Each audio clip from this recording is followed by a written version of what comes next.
back. I'm Kim Bailey. She's Fuliana Osborne, and this is Inside Exec.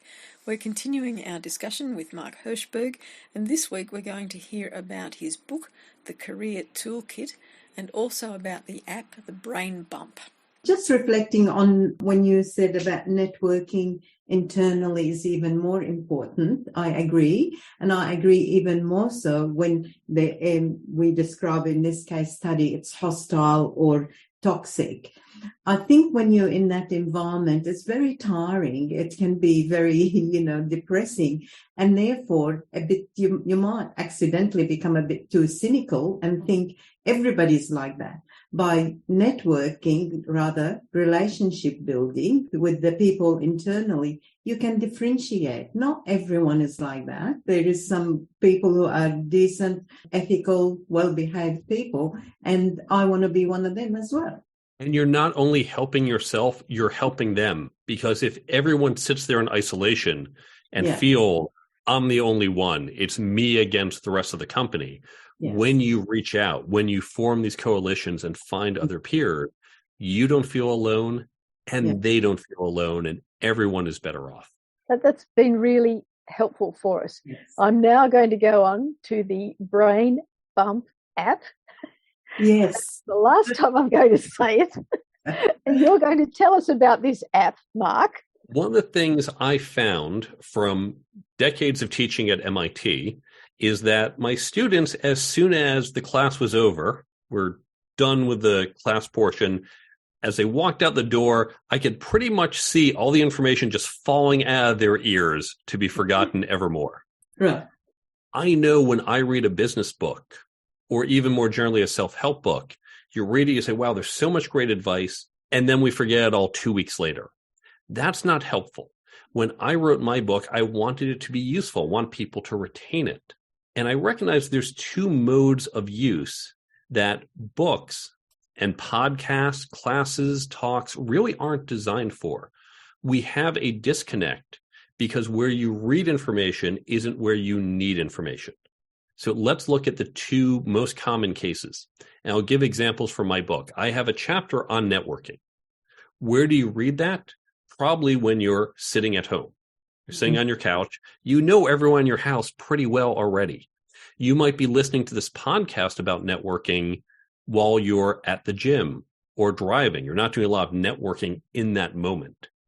It's 2 months later when you're about to go into a conference that you're thinking, okay, now I need to think about networking. What was it I heard in that podcast? What was I read in the book? What if you could get those key ideas right then and there in a just-in-time fashion? Well, in theory, you can re-listen to a podcast or open the PDF of a book and read through it again. That's a lot of time. What if within seconds you could get, here are the key things I need to keep in mind as I network? Mm-hmm. Now, the other form of information use is more of a foundational. If you're a new manager or a new leader, I have advice on that in my book as well, but you don't know, I need it exactly this moment. And you can't say, wait, hold on, you brought up a really good point. I have to pause and go through my book to figure it out. You need to keep it top of mind. We know spaced repetition is one of the best proven ways to retain information. Spaced repetition is a fancy name for look at again or hear it again. It's why when in school we had to study, we'd open our textbook a couple times between now and the test, and we'd see it over and over, or we'd create flashcards. So we want to retain the information by seeing it over and over.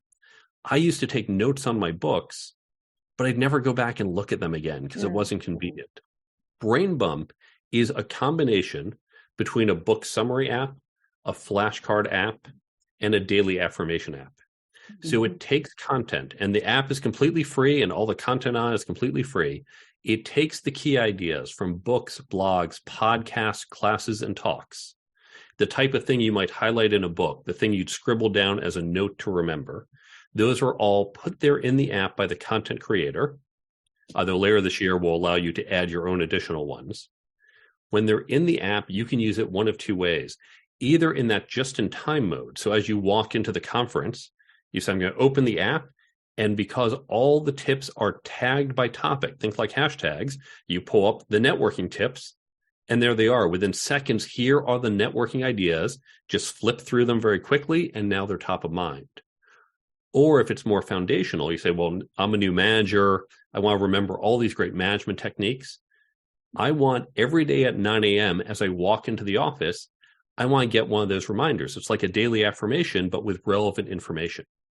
We only send notifications you request. I hate apps where they're just pestering you all day long. You don't care about it. It's not helpful. So you say 9 a.m., that's when I want my management tip. Or maybe it's 3 p.m., I want meeting tips, because that's when I have a daily meeting. I want to think about how to run this efficiently. So what you're doing is you're pulling the information to you when it's relevant, either at a preset time each day when you don't even have to open the app, or when you open it up and pull it up just in time. So it's pulling information that's guaranteed to be relevant to you when and where you need it. I like the sound of it. I'm interested to know about your toolkit, the Career Toolkit. The book, The Career Toolkit, was partially inspired by the class that I've taught at MIT for 20 plus years, the Career Success Accelerator. When I started my own career, I wanted to become an executive, a CTO. Yeah. And I very quickly realized that to do that, it wasn't just about being the best engineer. There were all these other skills I would need: leadership, networking, negotiating, team building, communications. Yeah. But no one ever taught me how to do them. Isn't that strange? If you think about it, we've all heard networking is so important. Everyone's been telling this to us, but no one sits us down and actually teaches us how to do this. It's a whole reason about how our educational system's misaligned. So I began to upskill myself. I quickly realized these skills are not just for executives. They are for everyone, down to the most junior person. And I began to upskill my team. Now, MIT had gotten similar feedback, and we launched that program at MIT. And we've seen similar feedback from other universities, surveys done by companies. These skills are not just for MIT students or college students. They are universal for everyone across roles and industries. Depending on how you break it down, I've seen lists go from about 5 to 50 in size. Yeah. Based on years of teaching, I broke it down to 10 categories. So 10 kind of easy sets, 10 skills, 10 sets. And in the book, each chapter stands alone. So you can literally say, I want to work on my negotiation skills, jump right to chapter 9, skip chapters 1 through 8. So you can jump to each chapter. It's like tools in a toolkit. Pick it up when you need it. Each one has a mental shift. So we talked earlier about networking. It's relationship building. And once you switch from I'm collecting business cards or I'm just adding people on LinkedIn to I need to build relationships, you're going to look at it in a different way. So each one has a mental shift and then concrete, actionable things you can do to get better at these skills. And if you get the Brain Bump app along with it, which is free, then you can get those tips so they're reinforced and you can remember it even after you're done reading the book. Mark, your journey's been focused but varied. When did you decide that this was going to be your career? Got lots of qualifications and went down all sorts of paths. When and how did you make that decision for yourself? About 30 years ago and yesterday, depending on how you look at it. Right. As I mentioned earlier, I'm a chess player. I plan ahead. And in fact, chapter 1 of the book is about creating career plans. Too many people just think, well, I'd like to be a VP one day. I'm just going to cross my fingers and hope. But instead, we can create an active plan to go and achieve the job we want, to get the success. And I've had a plan to get where I want to go. I knew I wanted to be a CTO. I knew back in the 90s, you could be a CTO just by saying, I work in tech, I'm starting a company, I'm going to call myself CTO. That wasn't what I wanted to do. I said, I need to develop these skills. Here's the plan for doing it. And I created a path for myself and got there. But of course, any plan, we all know from our work projects, any plan you create, it's not going to work out just as you planned. And that's okay. This is what often trips people up. If you were doing a 6-month project at work, you need to have a plan. Your boss isn't going to say, just wing it. She's going to say, show me a plan. When you go off plan slightly because things took longer or something didn't work as expected, she's going to say, okay, we all knew this would happen. That's why we have these check-ins, because we're going to adjust our plan. And how often have we been going towards one goal and somewhere on the executive team, they say, hey, listen, we know you're aiming for that, but we're going to do this little shift over here because things have changed. So I knew I had my plan, and I've executed my plan to become an executive and build tech companies. But a funny thing happened along the way to being a CTO, which is that I realized the importance of these other skills. I got involved in these academic programs. And so now I have this parallel career. Not only have I taught MIT and other universities, I have the book, and I have the speaking that I do, and then that spun out into the app. None of these were planned or expected, but I adjust my project plans as I go, and so I adjusted my career plan. Did you find in that time that there were, or there are things that you'd still like to do that have come out of that process? Certainly. I know, for example, that I really like teaching. Mm-hmm. I chose not to become a PhD academic, and I didn't quite know why at the time, but that turned out to be the right path not to do that. Because as much as I like teaching, I don't want teaching to be a huge part of my career. I don't want to be a professor where I'm spending a certain amount of time every semester or so teaching. I was a competitive ballroom dancer. I could have turned pro, but that would have meant I'd be spending hours per week teaching students. And I used to coach the MIT team, the BU team, the Northwestern team. That was fun, but it's just a few hours a week. It wasn't full time. I wouldn't have enjoyed that. So I've been finding I like some things, and can I get just that right level? And now I'm fortunate. I still get to teach at MIT and other places. I get to do speaking, sometimes virtual, sometimes in person. Thankfully, it's trending more in person now that COVID has been waning a little. And I enjoy doing that. I don't want to be doing that. I know speakers who are speaking 50, 100 times a year. I don't have the time or desire to do that much, but I get to do it once or twice a month, which is about the frequency I look for. Mm-hmm. Perfect. So it's finding that balance for me. Yeah.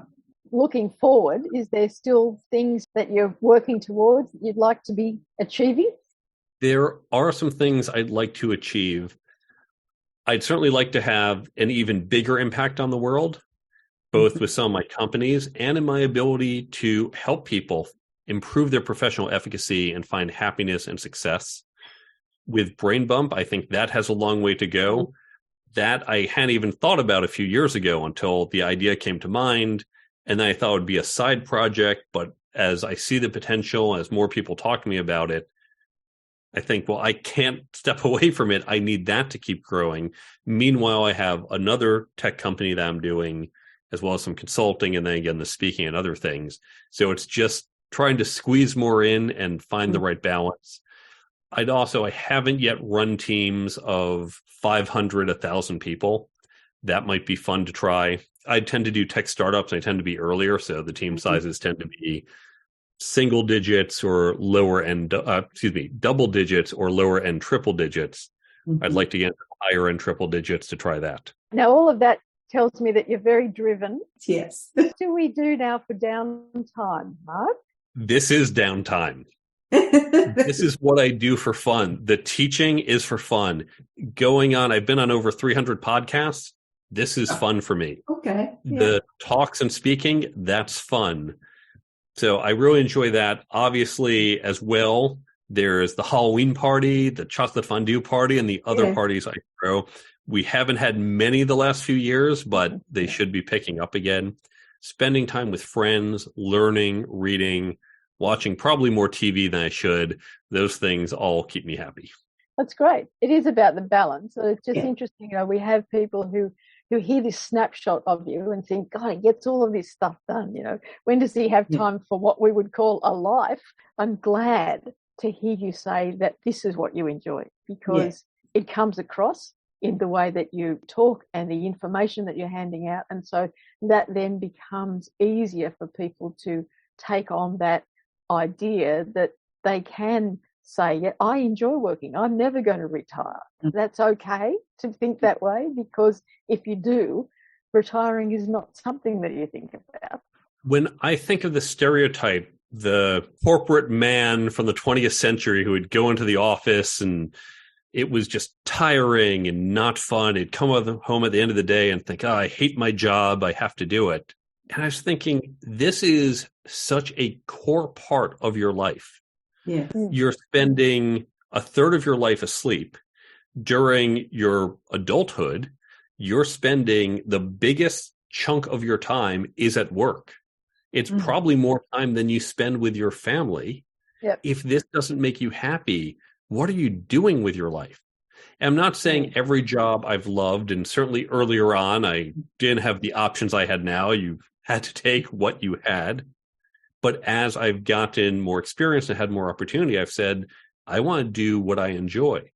At times, that means I'm turning down places where I could get a lot more money because I just want to enjoy that. And I make enough that I can do that. I say, I've got enough, or it's nice, but not at the cost of happiness or other things. And so really, I hope everyone can find a job, a career that makes them happy. Not can be perfect all the time, but that's why I do what I do. That's why I have the book, the classes, I go on podcasts. I give away, by the way, everything other than the book is completely free. I give this stuff away. I don't even ask for emails. Take it, use it. I want everyone to be as happy as I am with their careers.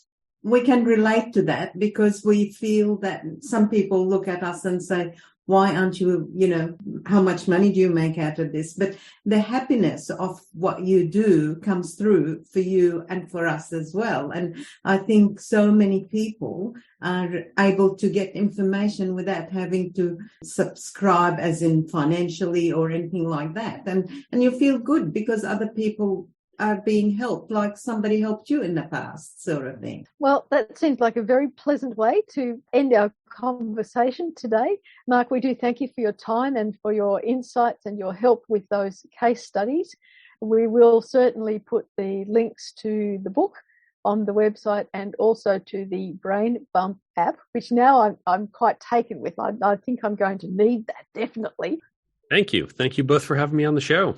Thank you. That was excellent. I really enjoyed it. If you're looking for more information on the products that Mark talked about in this podcast, the book's website is thecareertoolkitbook.com, and the Brain Bump app is available in both iTunes and Android. I'm Kim Bailey. She's Fuliana Osborne. We've been talking with Mark Herschberg, and this is Inside Exec.